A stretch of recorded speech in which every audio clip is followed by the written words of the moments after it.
Jack Spillane, columnist for the New Bedford Light, joins us again for a look at some of the stories that published recently in that online newspaper. Good to see you again, Jack. Always good to be here, Jim. New Bedford has its first confirmed case of monkeypox, according to New Bedford Light. It was diagnosed at the New Bedford Community Health Center, and right now it really is time for people to learn more about this disease. It absolutely is, and even though they have their first confirmed case, they acknowledge that there are probably more than just that case. It's just that they have a procedure they have to go through to actually formally confirm that it was monkeypox and not something else. But the first case, the South Coast LGBTQ network has geared up because it is most frequently in men who have sex with men. Thankfully, it's not like AIDS. It is not a lethal disease in most cases, but it's still a terrible rash and something you don't want to go through. So they're getting the word out about safe sex and other things. And this is, I mean, it's really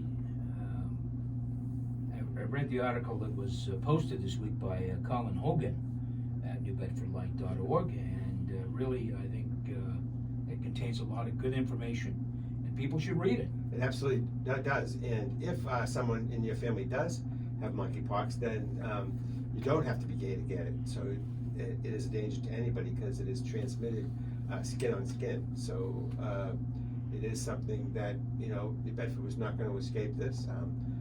There's something like 80-something cases statewide, so I'm surprised it's taken this long, but it's here. Yeah, it's here. People should read more about it. The CDC is putting on information. There's going to be a forum, I understand, probably later this month.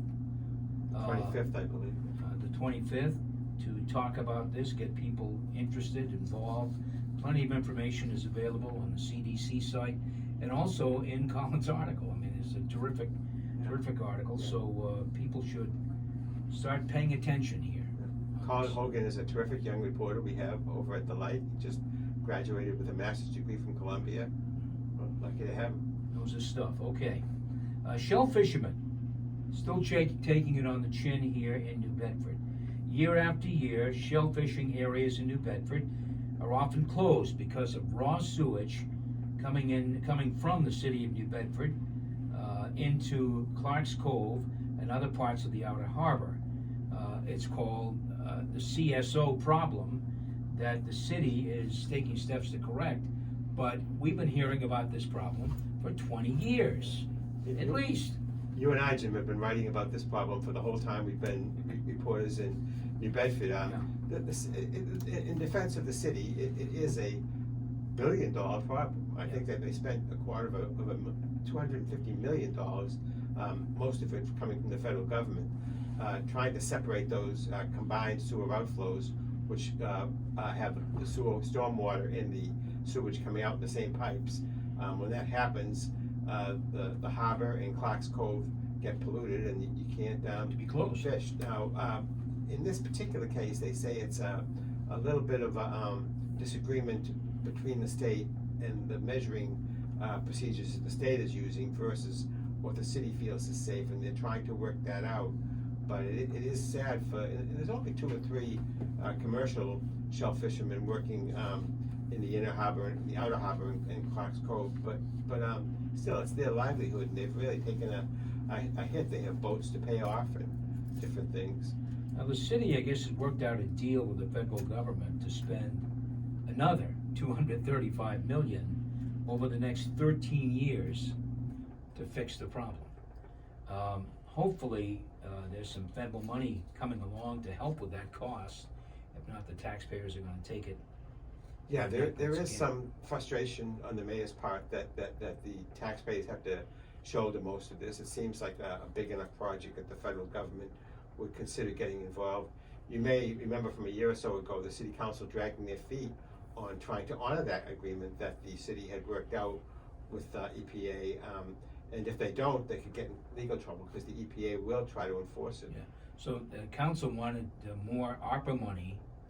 Is that correct? More ARPA money? They wanted more ARPA money, but they also, even before the ARPA money was around, yeah, they wanted to delay a year or two because of the pandemic. They felt people were hard pressed, and what the mayor came back and said was, well, you can do that, but then the bill is going to be bigger when you come back, because they tried to work it out so it would be a gradual increase in the sewer and water fees. And if you put it off for a couple of years, unless the federal government steps up, you're going to have a much bigger bill when you come back. So, right now, it's still pending. I mean, Yeah. the repairs are still pending, all of it. And as far as the shellfish are concerned, there's 15 more years of cleanup minimum for these CSOs to be totally fixed. So we want to get those shellfishermen working now.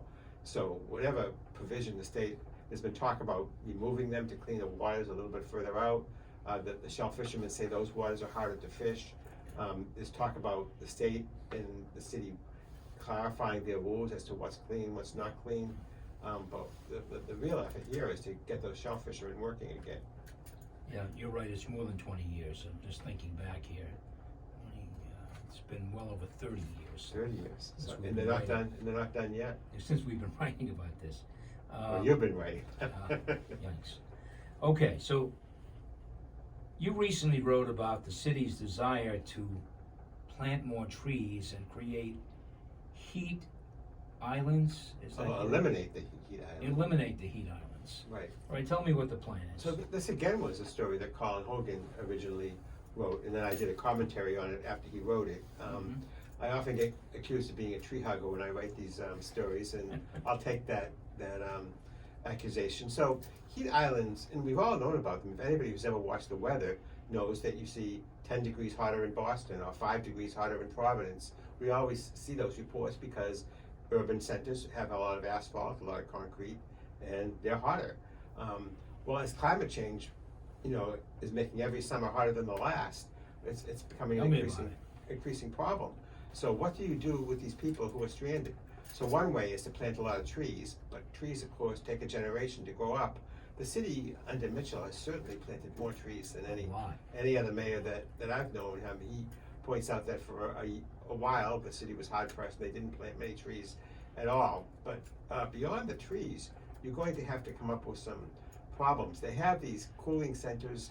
The city doesn't run a lot of them. They tell people to go to the libraries, but in the worst of the hot weather, there's talk about getting federal rebates to help people buy air conditioners or something, because it is a subset of the population, elderly people, people who have other health problems, that when you have 2 weeks of 90-degree plus temperatures and you're living in a tenement on the 3rd floor, not a good situation. Yeah. So again, how do you eliminate some of this stuff? Again, rebates might work. Planting more trees might work, although I'm wondering if we're running out of space to plant trees. They planted a great deal. Yeah. So what's the solution? Well, I don't think the solution is easy. The global solution is climate change and try to bring those temperatures down. The experts say it may already be too late for that they're going up. That Europe was having 100-degree temperatures in London, of all places, this year. I took a drive around after Colin's article, and there are a lot of side streets that you still could plant a lot of trees on. Mm-hmm. But again, that's a generational thing. It's going to cost money. It's going to be the federal government or the state government, and there's already some plans to maybe help people buy these air conditioners or make these homes more energy efficient so that they are cooler. You're listening to Townsquare Sunday. I'm Jim Phillips. My guest is Jack Spillane, columnist for New Bedford Light, an online newspaper. You can read Jack's work and a lot of interesting stories at newbedfordlight.org. So what's worse?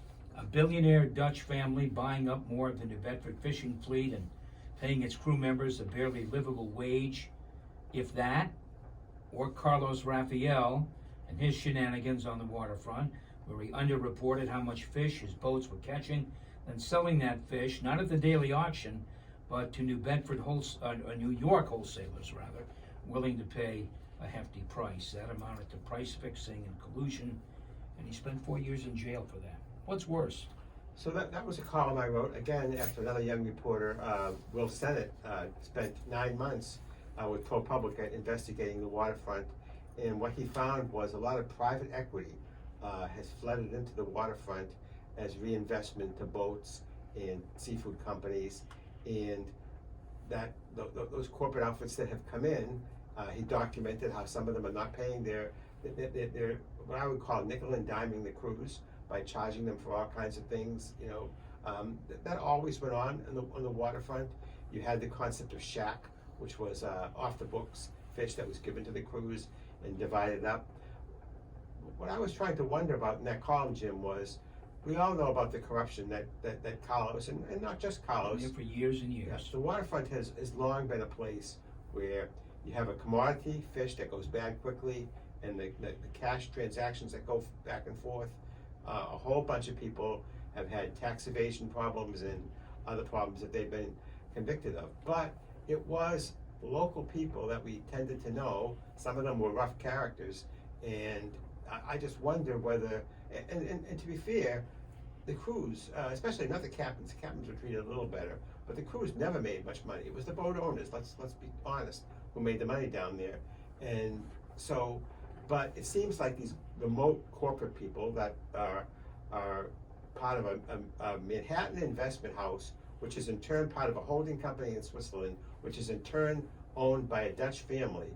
It's so remote that you wonder, how can we ever do anything about it? And they have announced their intention to dominate the scallop industry, where the one seafood industry on New Bedford where we're still making good money. So it is a worrisome thing, and you do wonder what's worse. Our congressional representatives have spoken out about this, about the Brennick Meyer family, and about what's going on in New Bedford, but what can they really do about it? I mean, outside of enacting or forcing NOAA or someone to enact regulations. Well, I was interested in one of the angles that they took in their letters about this, and the delegation said they were concerned about foreign ownership of the fishery because it is a vital commodity, in times of war, or we want to control our own food supply and things like that. So there are international regulations about how much of a fishery the foreign ownership can be. So far they are under it, but they get around it by subleasing the catch shares of other fishermen from the federal regulations to preserve the fish. So I think they're probably going to take another look at those regulations. Are they working? Do we need to? I know that in the Pacific fishery, the leasing cap, there's a cap on leasing that's much lower than in the Atlantic fishery. So that's a question in itself, as you pointed out in your column. I mean, why did that happen? That's another investigation waiting to happen. Well, if I knew the answer, I would tell you. I think your guy might be the young man who broke the story first. He might be the guy. He's a wonderful young reporter. Go after that. So, Jack Spillane, my guest. So, Jack, you're starting to do these chats with, I'll call newsmakers, people who are in the news, have some interesting things to say.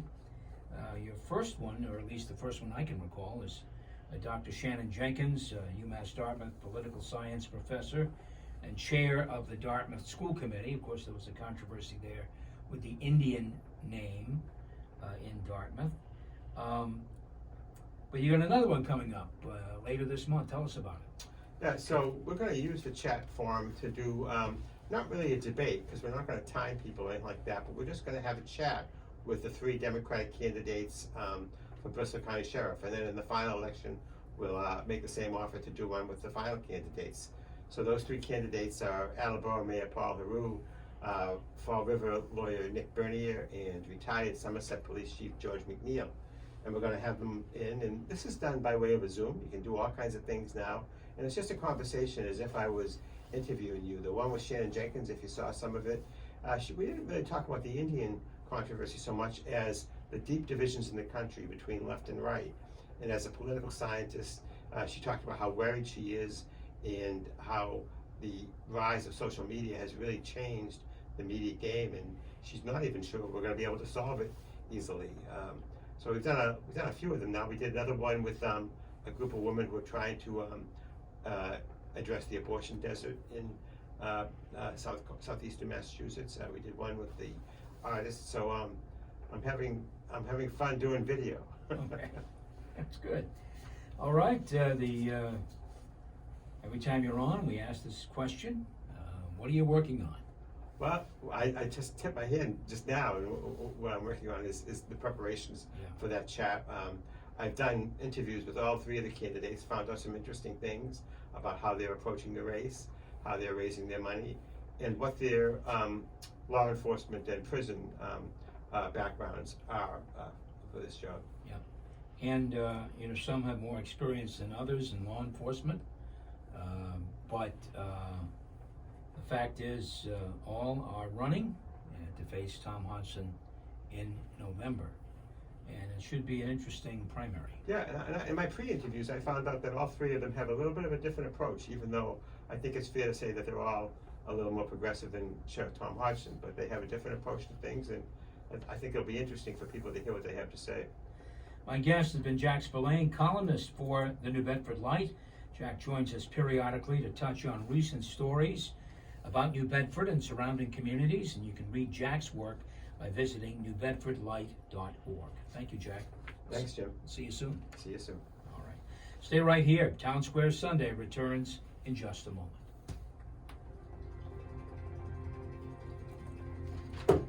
Stop your video.